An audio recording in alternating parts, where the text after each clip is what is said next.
Jocelyn Violès, bonjour. Bonjour. Vous êtes le président du cercle d'échecs du bassin annemassien et vous avez créé, ça vient de démarrer d'ailleurs, c'est en cours, hein, ce festival d'échecs. Alors un petit mot sur cette organisation, quels sont les gens qui participent, etc. Alors c'est une création conjointe du Cercle d'échecs du bassin alsacien et de la mairie de Annemasse. Et nous organisons un festival international en copie avec le festival que nous organisons à la Plagne les étés, puisque nous avons déjà fait 3 éditions du festival international de la Plagne. Et donc la commune nous a demandé de réaliser la même animation, le même festival sur Annemasse, sur notre territoire. Mhm.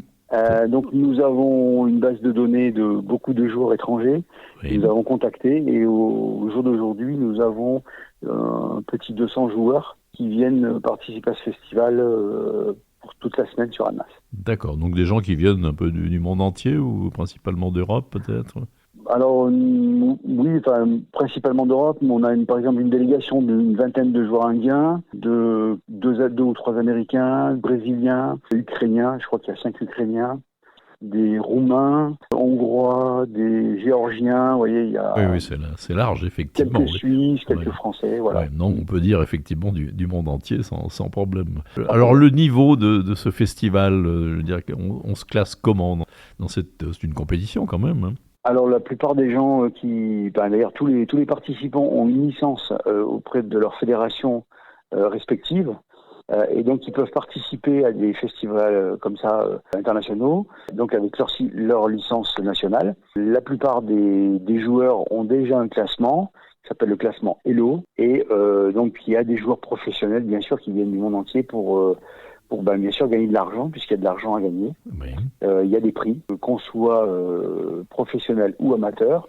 On peut participer à ce genre d'événements, sachant que les grands maîtres ne peuvent pas rencontrer les tout débutants parce que les arbitres organisent des appariements particuliers pour justement que les niveaux soient à peu près équilibrés dès la première ronde. Ça se déroule jusqu'à quelle date? Ça vient de commencer, hein, Oui, ça a commencé le 21 octobre, Oui. donc samedi dernier, et ça se termine le samedi prochain, le 28 octobre, samedi qui arrive, par l'Open Maurice David, qui est un semi-rapide. Donc c'est-à-dire une cadence qui est ni trop rapide ni trop lente. Voilà.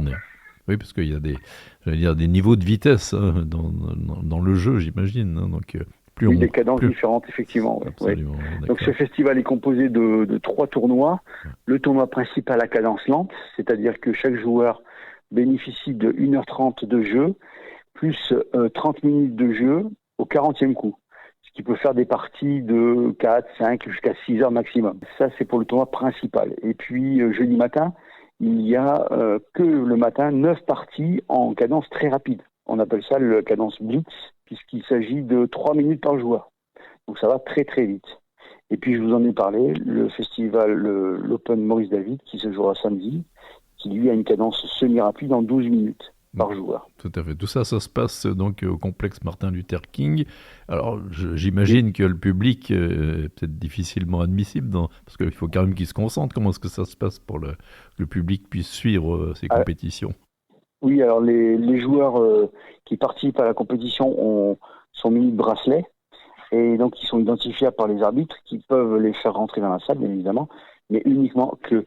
Par contre, les familles et les spectateurs, notre équipe leur a aménagé une mezzanine tout en haut de la salle pour qu'ils puissent donc voir les parties d'en haut, bien évidemment, mais aussi dans une salle d'analyse. Nous avons une salle avec un vidéoprojecteur dans laquelle 8 échiquiers connectés retransmettent en direct les parties des 16 meilleurs joueurs, donc les 8 meilleures tables. D'accord, oui, effectivement, la technique permet quand même de...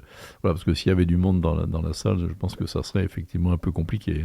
La concentration est quand même importante dans ce genre de compétition. Donc c'est une première, on imagine qu'elle sera amenée à se répéter sans doute.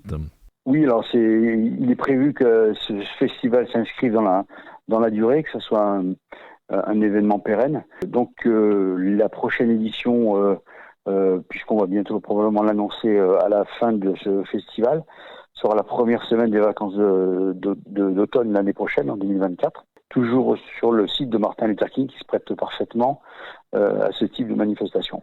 Alors il y a une remise des prix, j'imagine, à la fin, un classement. C'est dimanche, hein, sans doute. Alors non, le tournoi principal, à la fin de chaque tournoi, nous organisons une remise des prix. D'accord. Le jeudi, à la fin du Blitz, il y aura une remise des prix. À la fin du tournoi principal, il y aura une remise des prix. Et à la fin de l'Open Maurice David, il y aura encore une remise des prix. D'accord. Parce que les joueurs, en fonction des cadences, ne choisissent pas tous les mêmes tournois.